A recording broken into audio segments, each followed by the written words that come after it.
I said get. Off. This. Yacht. Her voice cracked across the deck like a whip, loud enough to silence champagne. The sun was setting behind the Atlantic horizon, casting a soft orange glow over the white-gold yacht deck. Waves lapped gently. Laughter floated from the cocktail bar. But in that moment, everything stopped. She stood there, tall, tense, in a white silk dress that clung like pride, her finger aimed like a dagger at the man in the navy suit standing inches from her stiletto heel. Eyes burning, jaw locked. He didn't flinch. Guests paused mid-sip. One woman lowered her phone slowly. Another whispered, "Wait, is this part of the entertainment?"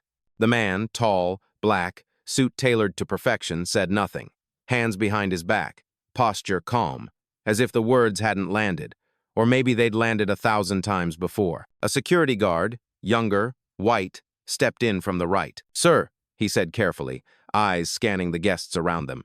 "This section's for invited patrons only." The woman scoffed. "Check the list again if you want, but he's not on it. No name, no invite, no entry." She turned toward the guests, lifting her voice for all to hear. "We've had enough of party crashers this summer." Someone chuckled awkwardly. Someone else pulled out their phone. From the far end of the deck, a waiter froze with a tray of oysters mid-air. The DJ subtly lowered the volume. Even the wind seemed to still like the boat itself was watching. The man looked out to sea, then slowly turned his head back toward her. His eyes didn't rage. They studied, measured. "Are you sure you want to do this?" he said quietly. She laughed sharp, dismissive. "Don't threaten me with riddles. You're done here. Security, move him." But no one moved. Not yet. The guard hesitated, eyes flicking between her and the man. He shifted his weight, unsure. Something didn't feel right. Before we continue, where are you watching from? Drop your city or country in the comments below. And if you believe in dignity and justice, hit like and subscribe.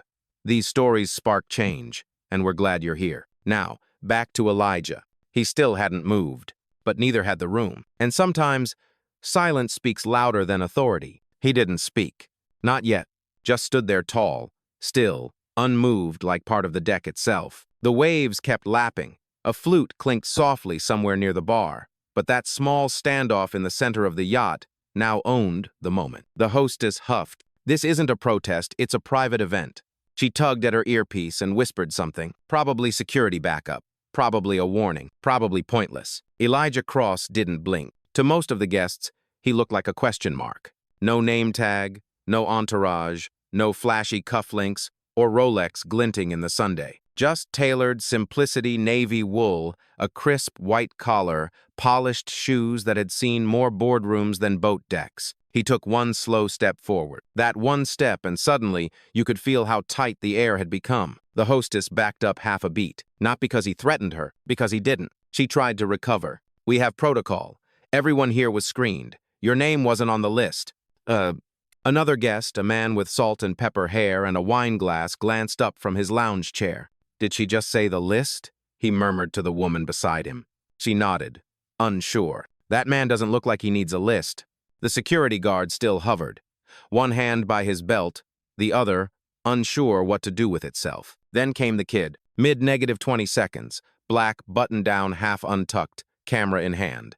A media intern maybe, or someone who just liked drama. "Wait," he said, stepping forward, eyes narrowing. "I think I've seen him before." The hostess cut him off. "Sir, this is a private—" "No, really," the kid said louder now.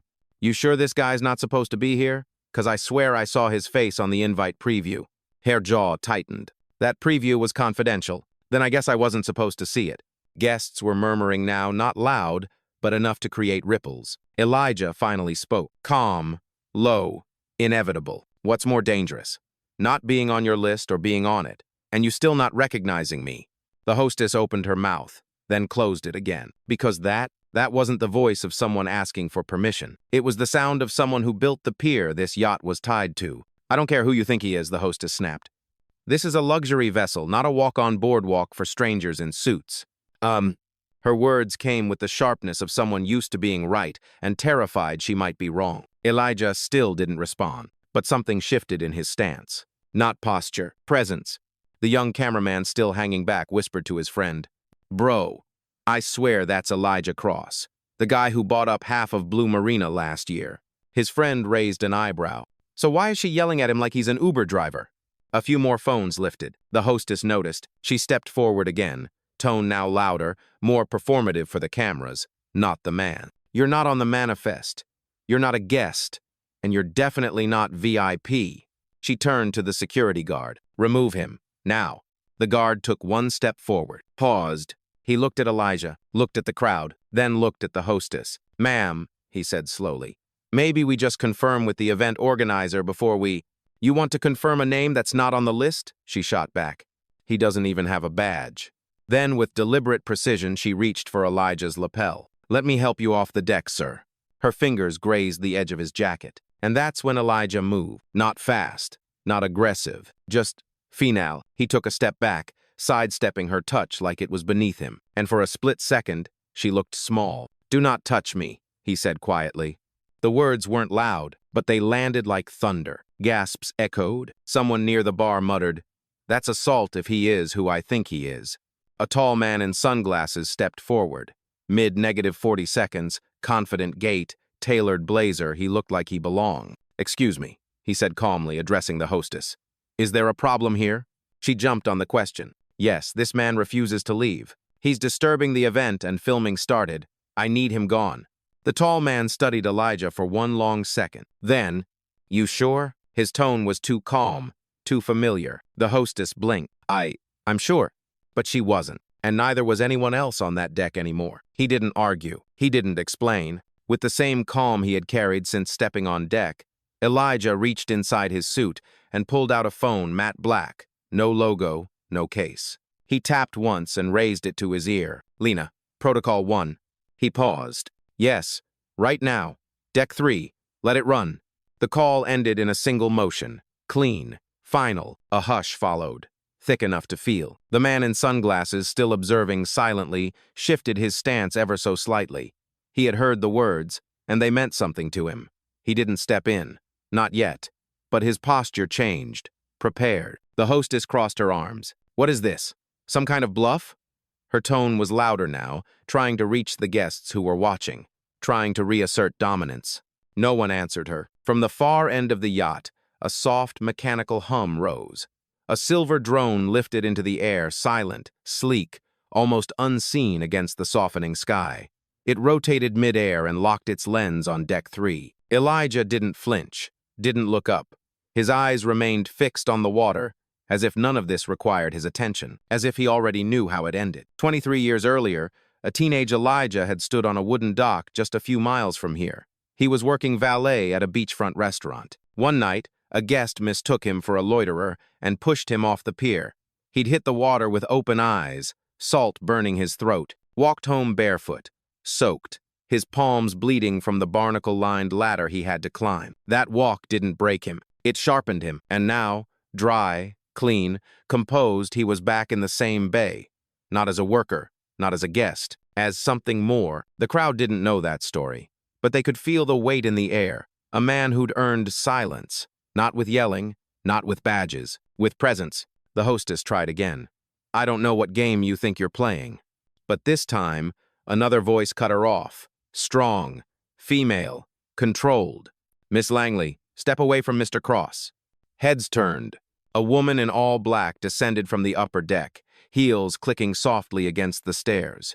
She moved with purpose, a tablet in hand, earpiece glowing. Her badge caught the sunset.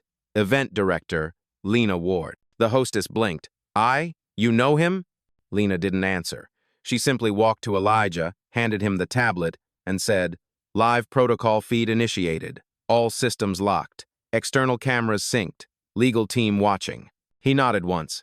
Didn't say thank you. Didn't need to. The tide had turned, but no one on that deck had any idea just how far it would go. The deck wasn't loud, but it wasn't quiet anymore. A ripple of voices moved through the crowd.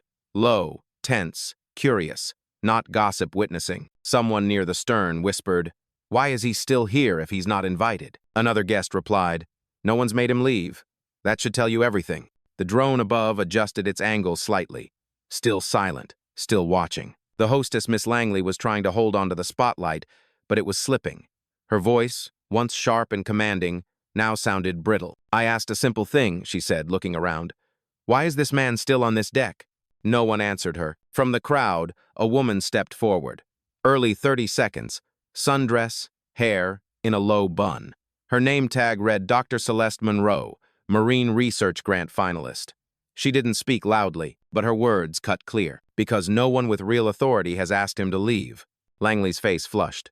Excuse me? Celeste didn't flinch. I've been to 3 of these galas. That man, she glanced at Elijah, was on the silent donor list last year. My project got approved because someone at board level vouched for me, and I recognized that face. Langley looked rattled now. There's no silent donor list, Celeste smiled faintly.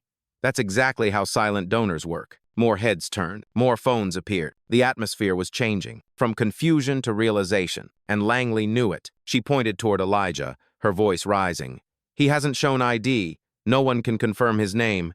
This is still my event to manage. From the back, someone scoffed. Your event? A man in a white linen blazer, sipping from a copper tumbler, stepped forward. You're a subcontracted coordinator. This isn't your yacht, and definitely not your Marina. Langley spun toward him. I'm following protocol. Elijah spoke again. Only 2 words. You're not. Simple, precise. Lena, standing quietly beside him, tapped her tablet. A soft ping echoed. Then the yacht's internal sound system played a chime, followed by a calm voice. Protocol 1 confirmed. Active guests. 137. Restricted guests. Null. Master key. Cross. Elijah. Langley froze. So did the guard beside her. The man in linen blinked, turned toward Elijah and muttered, Wait. Cross. As in Cross Harbor Holdings. Someone else whispered, The guy who owns the pier. No one moved. And for the first time all evening, Miss Langley had no instructions to give. Only questions, and not a single answer left. Langley wasn't letting go. The moment the yacht system confirmed his name, Cross, Elijah, the energy shifted. She felt it. Everyone did.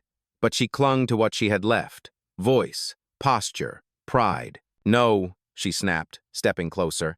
That announcement could have been spoofed. Some kind of trick. You can manipulate tech. Lena raised an eyebrow but said nothing. Elijah remained still. Langley turned to the security guard beside her. Escort him off the deck. I'm not repeating myself. The guard didn't move. Now, she barked. He hesitated. She stepped forward herself, and for the second time that night, she reached for Elijah's arm. But this time, her hand connected. A soft grip, just below the elbow. Enough to signal force, enough to cross the line. And that's when it broke. You don't touch him, a voice rang out. Clear, full of steel. It was the young cameraman from earlier, the one who had recognized Elijah's face. He stepped forward now, dropping his camera strap to his side. You don't get to put your hands on people just because you feel embarrassed. Langley turned, shocked. Who are you? Someone who's watched people like you humiliate people like him my whole life, he shot back. And you're not doing it again, not tonight. Another guest, a woman in a red silk wrap, spoke up next. She touched him. Everyone saw it. A third voice, deeper from the back. You're on camera, sweetheart. Don't try to spin it. Langley backed up a step. Elijah adjusted his cufflink. Not in response. Just habit. He didn't look at her. Didn't need to, and still he hadn't raised his voice once. The silence that followed wasn't confusion anymore. It was clarity. Lena tapped her tablet again. Miss Langley, she said, tone now executive, per internal policy and breach of physical conduct, your credentials are revoked, effective immediately. Langley's eyes went wide. What? You've lost access, Lena added calmly, to the yacht, the gala, and the organization. The tablet pinged, loud. Final. A red badge appeared on screen. User removed. Elijah finally turned his head. Slowly. Eyes meeting Langley's. You mistook silence for permission, he said. That was your last mistake. She didn't speak. Couldn't. The moment was sealed, and the storm was only just beginning to land. Langley stood frozen. For the first time, she had no one left to direct. No earpiece buzzing. No security at her side. Just the soft wind, the waiting eyes of the crowd, and the cold echo of her own arrogance. She opened her mouth, but the silence filled it first. The tall man in sunglasses stepped closer now, calm, controlled, like someone who had waited long enough to speak. I thought I recognized you, he said to Elijah. The waterfront deal, the Marina restoration project. You signed it in ink 2 years ago. Elijah gave a slight nod. Nothing more. A woman in a pearl choker spoke next. I saw him at the summit last fall. They called him the quiet architect of this entire expansion. Another voice. He's on the board of 4 ocean foundations. That's why this yacht even exists. Langley stepped back, but there was nowhere to go. The crowd was shifting physically, emotionally, from passive to alert, from observers to witnesses. Celeste, the marine biologist, walked slowly toward Elijah. Her voice was low, almost reverent. "I never got to say thank you," she said. "That grant changed my life." Elijah turned to her, eyes warm for the first time that evening. "You changed your own life," he replied. "We just removed the barriers." That moment landed deep. No music, no spotlight, just dignity earned and returned. Langley looked around, hoping for some ally, some rescuer. But the deck had changed. People who had laughed at her jokes now looked away. The server who had rushed to her earlier now stood beside Lena. Even the DJ had turned down the volume and removed his headset, as if this wasn't his party anymore. It wasn't. It never was. Lena approached quietly. "Security will escort you to the dock. A boat's waiting." Langley looked at Elijah one last time. He didn't glare, didn't smirk, just watched. Like a man who had seen this play before, she left without another word. As she disappeared down the steps, a soft applause began. Not loud, not staged, just real. Started by one hand, then another, and then the whole deck. Elijah didn't bow, didn't raise his hand, just stood there anchored. The applause wasn't for revenge, it was for restraint, for power, held instead of thrown. The kind of power that builds marinas and dismantled prejudice. One mistake at a time. The applause faded, but the weight in the air remained. Elijah stepped forward. No stage, no microphone, just presence. The sea behind him shimmered in gold, and for the first time that evening, his voice carried not by volume, but by gravity. "I've walked into a lot of rooms," he said, "where I was the last one to be noticed, and the first one to be judged. No one moved. I've been mistaken for security, for the driver, for the guy who must be lost. Sometimes all in the same night. Some heads lowered, some fists clenched quiet shame mixing with recognition. But I never corrected them."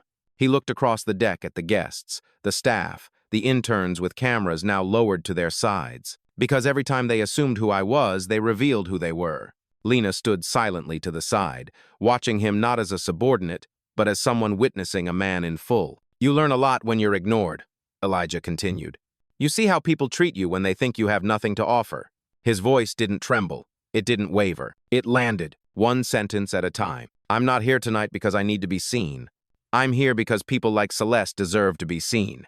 People who build, research, protect, led." Celeste's eyes filled, but she didn't look away. Elijah's gaze shifted to the spot where Langley had stood. Empty now. Faded. "I wasn't upset she didn't recognize me. I was disappointed she didn't recognize respect." He paused, and when respect is missing, all the credentials in the world don't matter.